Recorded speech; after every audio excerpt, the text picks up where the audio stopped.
Welcome to Roll Call, a 126th Air Refueling Wing podcast of the Illinois Air National Guard at Scott Air Force Base. I'm your host, Technical Sergeant Brian Ellison. The Roll Call podcast focused on people, mission, and community. I want to start off by saying hello to our deployed friends. Thanks for listening to Roll Call. We are joined now by Keely Speck from Airmen and Family Readiness. I have to say, she's on the phone. She's joining us from an undisclosed location. Good afternoon or good morning, Keely. How are you? I'm good. I was kidding about it. Oh, you were? Yeah, I am just across the hall. Oh, I was saying okay. It sounds less pathetic when we don't have to be so socially distant when we really are 2 steps away. Yes. But that's what we're all dealing with. We're all stuck there. We are, yes. Keely is just across the hallway. We started recording this, and she said, you need to say something more interesting than I'm just across the hallway. So I came up with undisclosed location. Now she gives away the whole game. Because wouldn't it be great if 2020 kept us all far apart because we were all on these wonderful vacations far, far away and not, waving to our next door neighbors through glass and never ever seeing our family. Yeah, it's a great way. Yeah, it's a great way. What am I trying to say here? It's a great imagination way to stretch our minds and just be more imaginative, and that way it helps us deal with the stress of what we're all going through. Which that kind of reminds me of this whole monolith. But you've been following the monolith that's in Utah that just showed up one day and then disappeared. Hmm. You haven't followed this?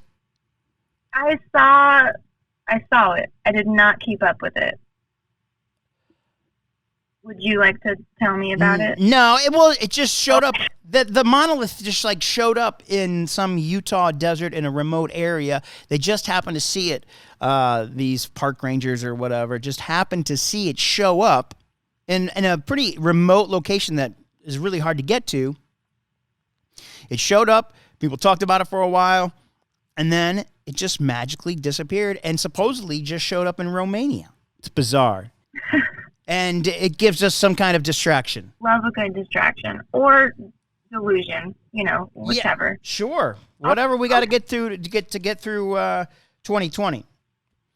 Mm-hmm. So which we have. What's the countdown?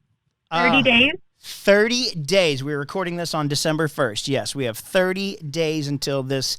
I wish the calendar would turn and it would just go away, but unfortunately, 2020 is going to last 18 months. Mm-hmm. Yeah, it's got a good decade on its head. What's new at Airmen and Family Readiness? It sounds like maybe COVID has changed your guys' plans again. Yeah, always. We're not in a vacuum, so everything affects us just the same as all the schools and the restaurants and family gatherings. So I was excited to play the Grinch this Christmas and take pictures and have a distant movie afternoon with everybody for the families and for the kiddos, but that's not safe, so we won't be doing that. I'll be lucky if I can string up some Christmas lights and hand out toys. And everyone will have to wear a hazmat suit. But are you really planning on doing that again? Are you planning on doing that? Not the hazmat suit, but handing out. Yeah, we will be for both because we're having 2 drills this month, which is always fun. Yeah. If you missed out and didn't have enough fun the first drill, don't worry. There's a second one. Yeah, I'll be doing the second drill. I'll be doing both. I'm not exactly sure what it's going to look like because I try just not to plan anymore and plan maybe 5 minutes at a time. That way nothing can drastically change.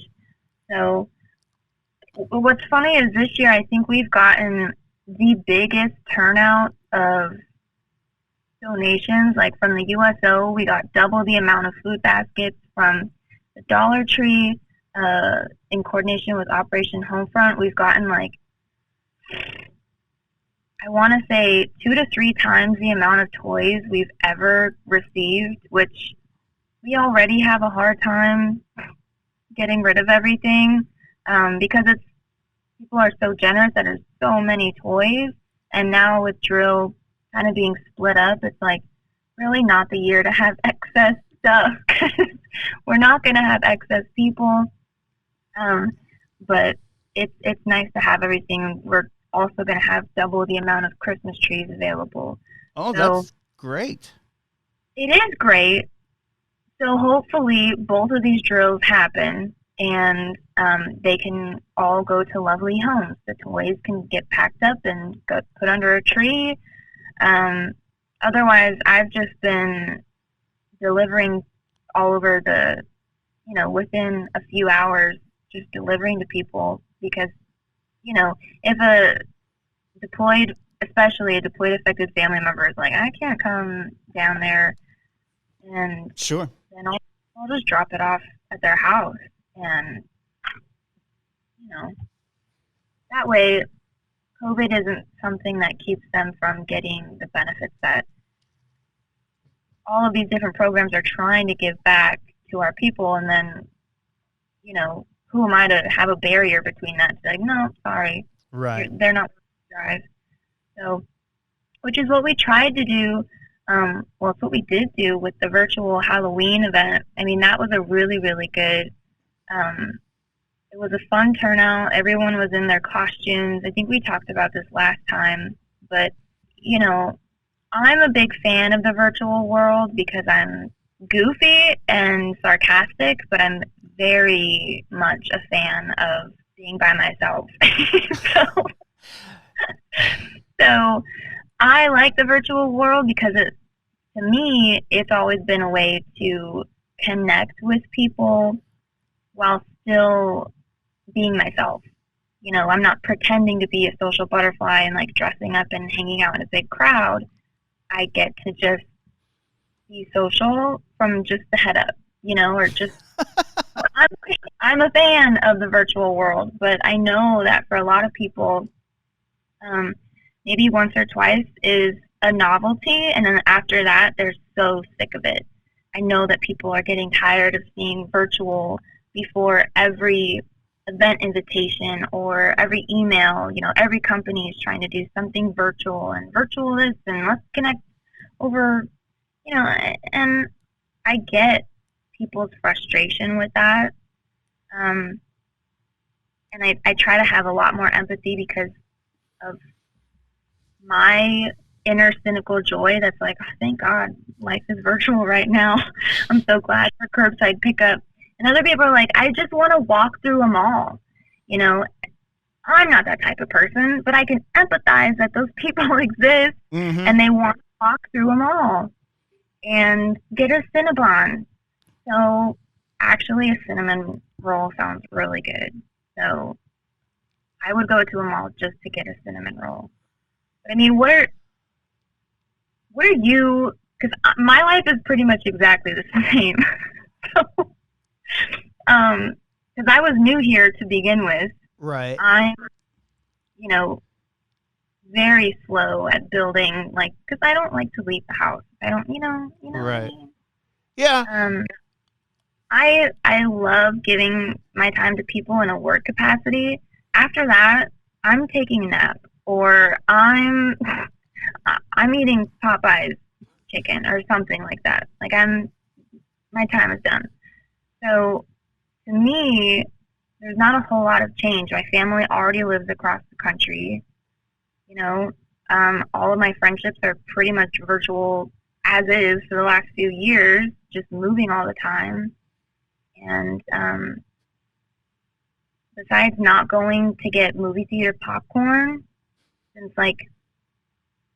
February, that's the only thing that my brain misses. So, what do you miss? What do I miss? Yeah. I guess going to the movie theater to go see a movie is one of the things that I miss. And I think going to a baseball game is just one of those things where you can kind of just go, hey, you know what? Let's go to a baseball game tonight. And it was just kind of hard not to want to do that during the summertime.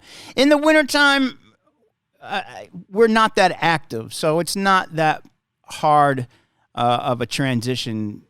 We do spend a lot of time in the wintertime binge watching a lot of movies and TV shows that we normally maybe not do in the summertime, where we're out with family or anything like that. That's been a hard thing too. I mean, we spent Thanksgiving, just the four of us, and a year before that we had 30 people in my house.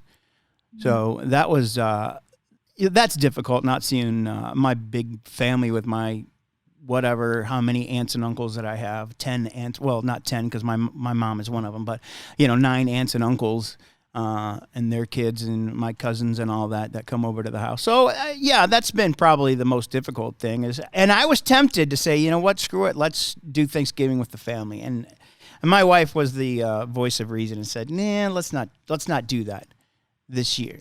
But I can see where you're coming from, because sometimes I think not much has changed. Even in the summertime, there's times that I mean, because we went to the pool in the summer. I mean, because I figured if we were outside, and maybe me thinking, being maybe a little selfish, thinking, well, it's chlorine, right? We're going to be in the chlorine. We're going to be out in the sun, which I just heard a study that vitamin D may help fight COVID, not cure it or anything like that, but it may help you with COVID. Vitamin D is good for you, and just being outside my biggest thing was, as long as we're outside and the wind's moving, I think we're okay. And we survived throughout the summer just going to the pool. That was something that we kept for the kids. So it's those little distractions that we were able to add those in still. But yeah, it's the, going to see a movie and things like that it's like, man, I can't go do that. But at the same time, I don't let it bother me. I'm kind of a go with the flow kind of person. So I'm just like, yeah, whatever. It's just, what it is. So just something that we got to do. And hopefully we don't have to do it much longer. Yeah, I was going to say, because as you're talking about things that you miss, because I don't miss that much. So then maybe it's less depressing to talk about what you're glad has changed, what you're glad you're not doing anymore. Like I like not having people stand so close to me in line. And the other day I was at Smoothie King on base on like a Saturday or something, and there was one person that was like standing next to me in line as if the world was normal, like right behind me. Oh, that's, yeah. It felt so invasive that even without COVID, I was like, I can't stand this. I hope people stay 6 feet away from me at all times for the end of time. So, what are things that you're glad are different? I think standing in line, there just seems to be this more respect for people's personal space. Mm-hmm. It's that respect for personal space. So I don't feel, and I'm probably guilty of this, of having to maybe push myself a little more forward to get to the front of the line or what have you. It's just more like, okay, we're all in line. We don't need to fight over position. Everybody just seems like, okay, we're just orderly. Let's do it orderly. It's, no big deal. It seems like I know my stress level in a way has gone down. I don't feel as rushed, like we have to rush to go do everything.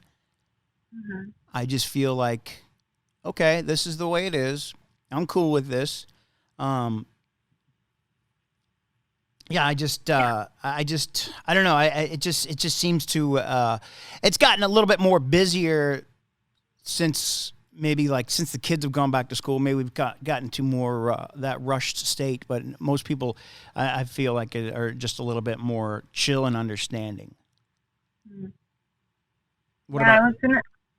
I'm even thinking like, I'm if there's a line, do I really need to do it? Like moving forward, if there's a huge crowd and a huge line for it, it's really got to be worth it to me. And I can't think of something. I'm like, I would stand in line for 20 minutes to 3 hours for this thing. I just don't know. You remember when we used to have to like line up at the movie theater 2 hours in advance? Oh yeah. To get all like, what's wrong with us? We're sitting on the floor of a movie theater cleaned by 15-year-olds. Like, what? What are we doing? I don't need to go back to that. But also, I saw a picture from like this month of people standing out in like a huge line, and they're all socially distant and wearing masks. But it's somewhere in New York. People were waiting in line to get like an iPhone.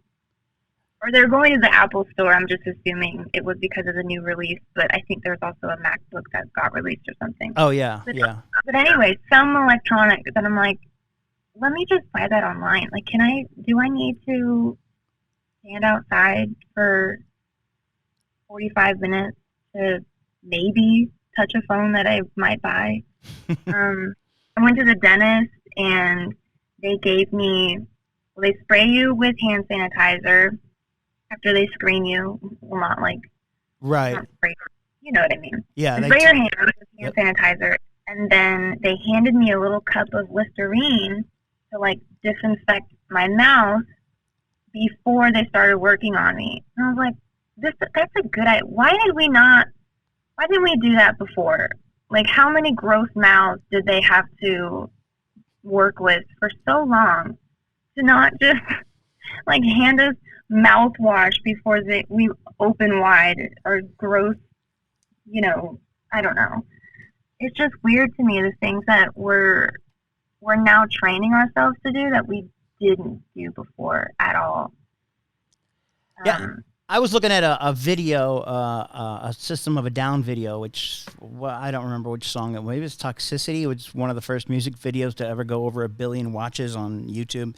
But I'm looking at it, and it's filmed with like in a concert setting, and these people are absolutely packed. And I'm now thinking, do I want to ever be that packed again and with people at a concert? Boy, my COVID brain now is like, too close. Yeah.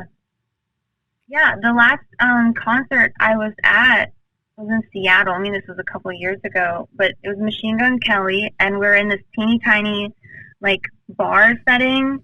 So it was a small show, but we're crammed in there like a box of crayons, and everyone's, like, super hot and gross, and having... Like, I mean, I had a blast, but I did not like touching some random person that jumped up and touched my arm with their wet arm. Like that, I didn't need that. That's another thing that I miss is going to concerts. Me and my daughter especially, we go to a lot of concerts. We were promised Jetpacks right at the beginning. I think it was the beginning of March, end of February. Maybe, I think. Yeah, but that was one of the last concerts. We usually go to a couple of concerts a month at least, especially with folks. You guys talk about it, is that Vet-Tix. Holy smokes, go to the Vet-Tix when everything goes back to live. And, man, great seats, great prices. You pay $15 for just a processing fee. And I took my daughter to see Beck and Cage the Elephant for like $15, and we were 10 rows from the stage. It was just amazing. But yeah, just wanted to go back to one of the things that I especially miss are concerts. You can't stop missing things, can you? No, you can't. No. You can. But I mean, it's, being, I think for me, just being understanding that, just kind of reminding myself that, as much as we want to do that, it ain't, it's not worth it. It's just not worth it.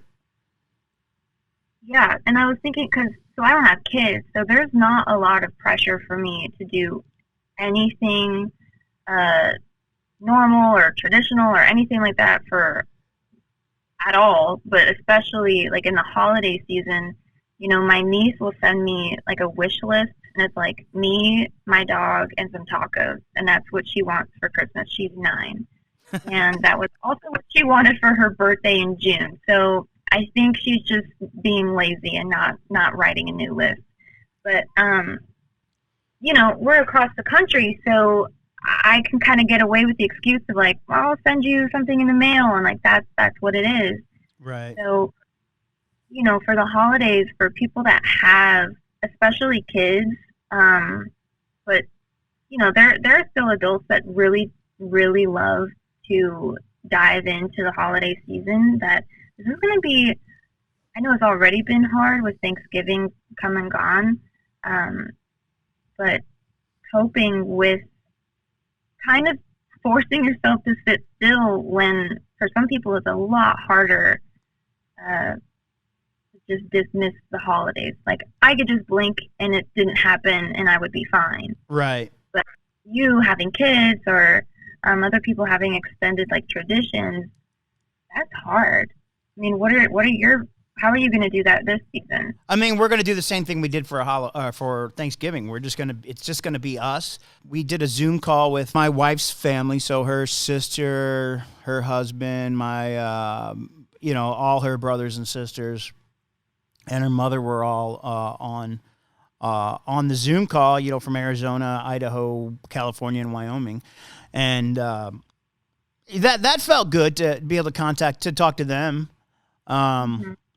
And then for Christmas, I mean, we're doing what we normally do for Christmas. We're decorating for Christmas.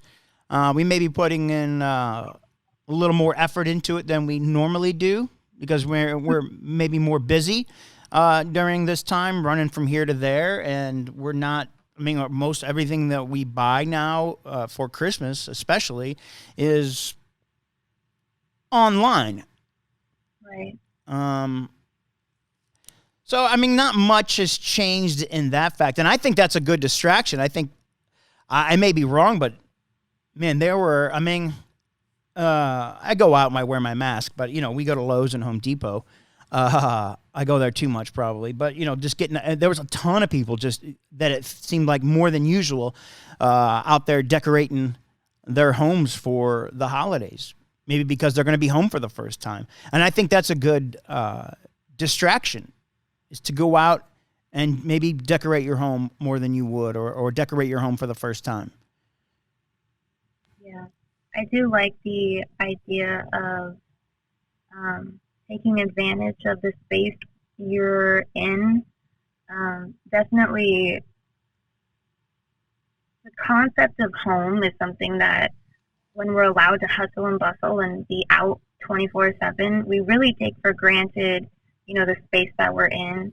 I know originally people were like their distractions started with like reorganizing their closet or finally cleaning their junk drawer or reading that book that they bought 16 years ago and ended up hating it, but at least they read it, right? You know, and I agree. I think even for Halloween, it's hard for me to say because I'm not really from here, so gauge like how serious people take certain holiday decorations or not.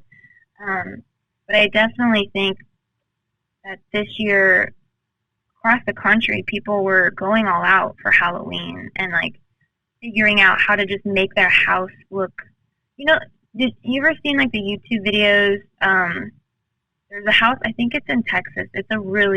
They're like way rich, right? They have a crazy electric bill, and they would. Yeah.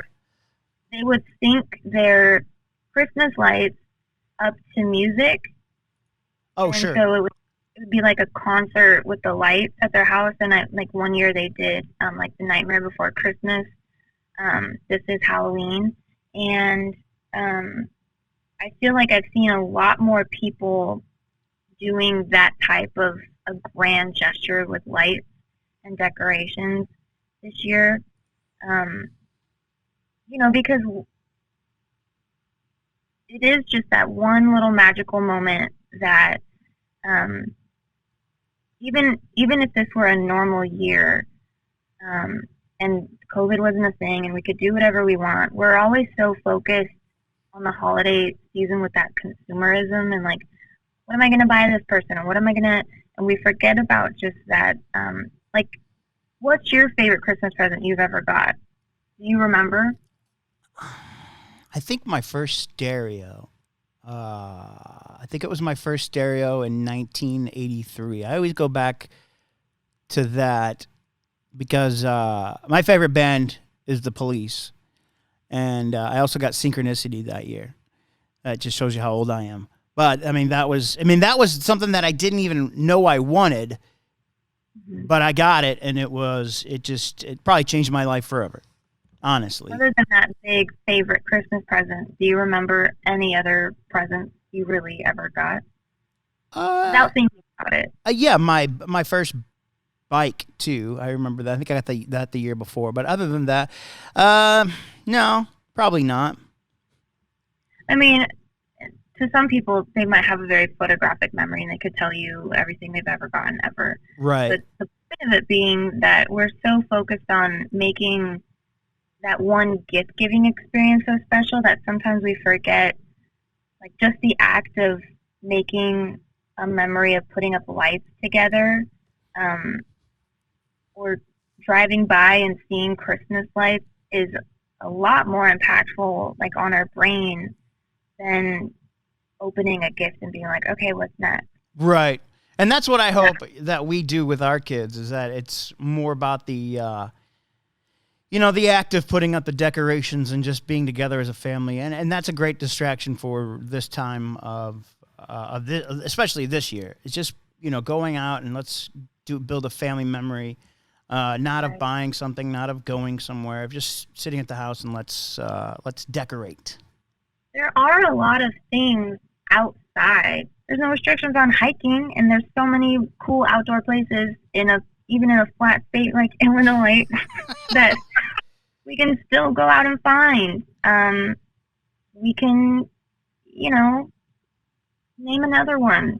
You can, yeah. I mean, my biggest distraction this year has been riding my bike, and let me tell you, I don't think I've ridden more miles in 1 year than I have this year because, there's nothing. Honestly, there's not much else to do. I can get up in the morning and go ride and come back and still do whatever I need to do. I think that's that freedom of not having to be stressed out about going somewhere later in the day. For the most part, I can just go out and, like you said, just go out and find ride my bike or go hiking. And don't just hike here in Illinois. You got to hike over in Missouri where there's hills and whatnot. We got a lot of good stuff over there. Especially along, you go down south towards the Mississippi, down that way, maybe towards Cape Girardeau, or come over to St. Charles, or what have you. Even just, like, walking around Forest Park, you can get lost in that place. Oh, yeah.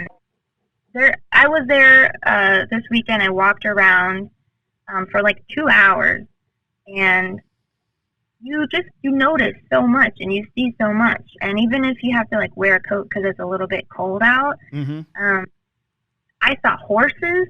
There were people walking a horse and a park ranger that was like, what's this? Should you be here? I don't think horses are allowed. Just making that face like, this is my first day and I don't really know what to do about these 5 horses. And because they pulled over and, like, were walking them in the grass as if they were dogs, like, go potty, you take your dog out on a long road trip. And this park ranger just, like, on his radio, like, what's the deal with it? Like, what's the protocol for horses? And it was just a fun, hysterical moment of, like, yeah, people are so goofy and confused and making silly but silly moments. You're right about, if you go to the western part of Forest Park, like towards I forgot what that is. You go past the zoo, going towards Skinker on that road. I forgot that road is called. There's like this, it's called the Kennedy Forest or something. I don't know. And it's over there. You can definitely, it's a little, it probably looks a little dicey over there. Just that you could get lost in that little area. Which, if you're in the in a slump of like, oh, there's nothing left to do, you might as well get lost in a forest, I guess. Especially a forest park. You can't get lost. You're not going to get lost forever. It's not like going to the Ozarks and never be heard from again. My only bummer about Christmas is that my favorite thing to gift is like experiences. I do like making people feel special and like letting them open up, either a few little gifts or like that one big thing they really wanted. Knowing that it's just like momentary satisfaction and just like living in the moment and being like, cool, look, you opened it. Cool, let's move on. Right. But I like giving something that they can then look forward to for a couple of months. Like getting seats to a stand-up comedian that's not until like February or something. So that, you open it on Christmas Day and you find out about it, but then your excitement doesn't end there because then it can build back up as it gets closer, and you can't, that is my one like bummer this year, is that I can't do that. No one's planning ahead, like I said, 5 minutes in advance. So no one's planning on doing anything because they don't want to deal with the hassle of then having to cancel all over again. So there isn't like buying tickets to a game or right. To a concert or to a show, or I don't know. What's another? Cirque du Soleil? Like, I don't know. There's none of that. So in a selfish way, I feel a little stressed about what's the one thing I'm supposed to give. All my husband's done since February is spend his time buying things online. So, for him, it's like he's not missing out on anything. He has filled his void with Amazon and Best Buy curbside pickup. We're speaking with Keely Speck from Airmen and Family Readiness. Keely, what are you? I think we talked about this before, but what positives are you going to take out of this? What has changed for the positive for you? Is not putting so much pressure on productivity. That my worth or my joy or anything does not have to rely on how productive I was or how much I got done, and not being so judgmental about myself. If like I'm extremely drained or tired, even if I feel like I quote unquote didn't do enough that day. Right. Not giving myself a threshold of what it is I'm allowed to be tired from, and like just letting myself be exhausted, even if it is just like emotional drain. Other than that, I am always super busy, just because of COVID kind of let me go back to school. Uh-huh.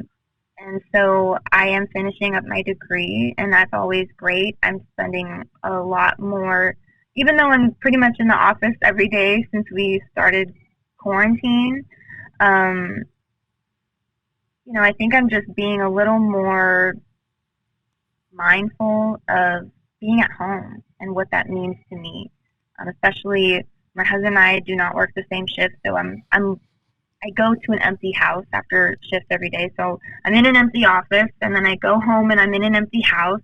And at first, it was really hard to not just be like sad about that and lonely. Right. And then I started to just kind of reacquaint myself with, well, who am I? What do I like? I like to work out or do yoga or read a book or do all these. So outside of doing homework and busy work, actually getting to the root of like what brings me joy. I've been cutting carrots and Brussels sprouts. I found that chopping things, not always the cooking part, but chopping them is really fun. So, and once you've chopped a whole bunch of strawberries, it's way easier to eat them later. So, something as small as chopping vegetables has been really fun.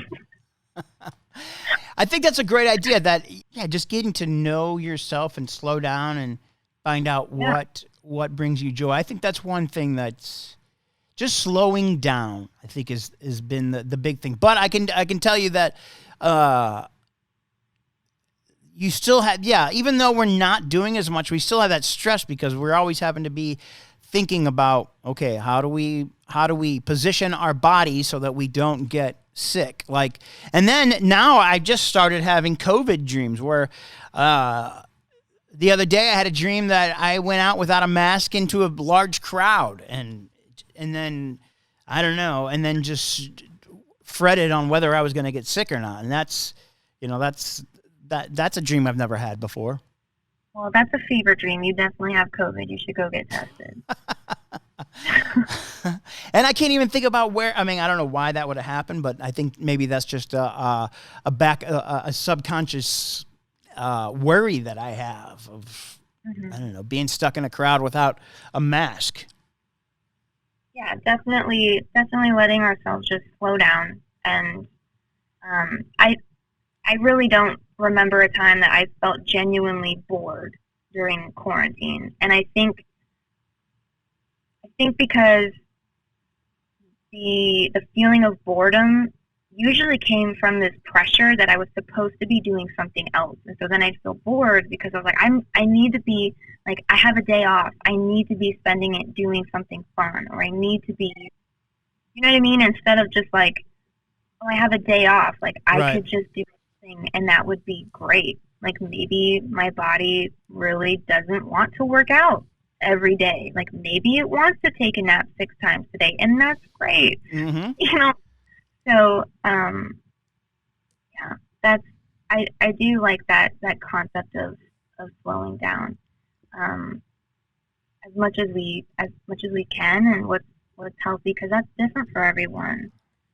It's very different for other people. Some people, me included sometimes, but our anxiety is a little too high just in general, or if you use work or distractions to avoid dealing with heavy emotions or trauma, I mean, sitting still is really hard and really painful.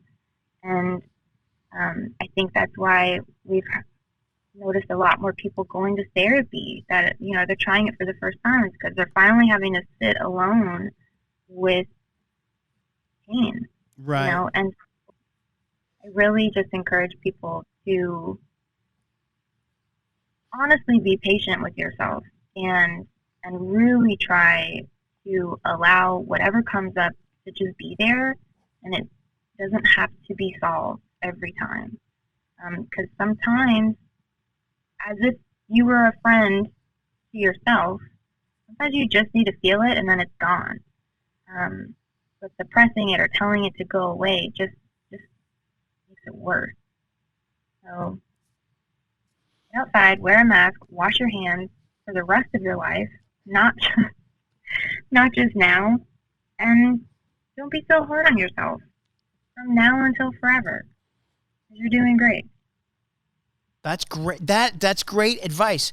Are you seeing in your office? Are you seeing any more like referrals? Are you seeing an uptick in mental health issues? Not specifically, no. Not anyone in crisis. It's just like general questions, like, hey, where would I go if I wanted to talk about this? You know, so that's what I mean. Like, normally people would come and get referred because of a big issue. Now, I think if people are just like, hey, if I wanted to talk to somebody about X, Y, and Z, where would I go? Okay. So they're more calmly and preemptively looking at therapy as a way to be social, kind of, you know, so that it kind of gives it more of a benefit too, because not only is therapy incredibly wonderful for everyone, but now it's your opportunity to talk to a human being who's going to be objective and not cause more drama. Like if you were telling your mom about your life problems, you know, right, she'd drag them out forever. So, not your mom, just in general. Sure. Moms in general. Right. And dads. You know, listen, when you talk to someone who's not objective, you never really know what kind of reaction you're going to get when you vent. So therapist is great because, one, there's a timer on it, so it can't go longer than an hour. And they don't give unsolicited advice. Like, their job is just to validate how you feel. And you don't get that in normal day-to-day conversations, really. And so those are the kind of inquiries that I've been seeing, at least, is just, I'm not necessarily in crisis, but I just want to chat with someone, and who might that be? And so I like seeing how casual it is for people now. It's not as big of a deal, honestly, to people, and I think that's great. We're talking with Keely Speck from Airmen and Family Readiness. I guess we need to wrap this up. That would be superb. Okay, great. So you want to find out what's going on around the wing, you can go to our 126th Air Refueling Wing Facebook page to find out what's happening. You'll see this podcast up there as well. Also, we'll have check out our YouTube page. It's 126 ARW Public Affairs, and Instagram. We're on there as well. All right, Keely Speck again from Airmen and Family Readiness. Thanks for joining us. I appreciate you stopping by and just chatting, because that's what we need right now. Yeah, thanks for having me. Thank you for listening to Roll Call, a 126th Air Refueling Wing podcast focused on people, mission, and community. I'm Tech Sergeant Brian Ellison.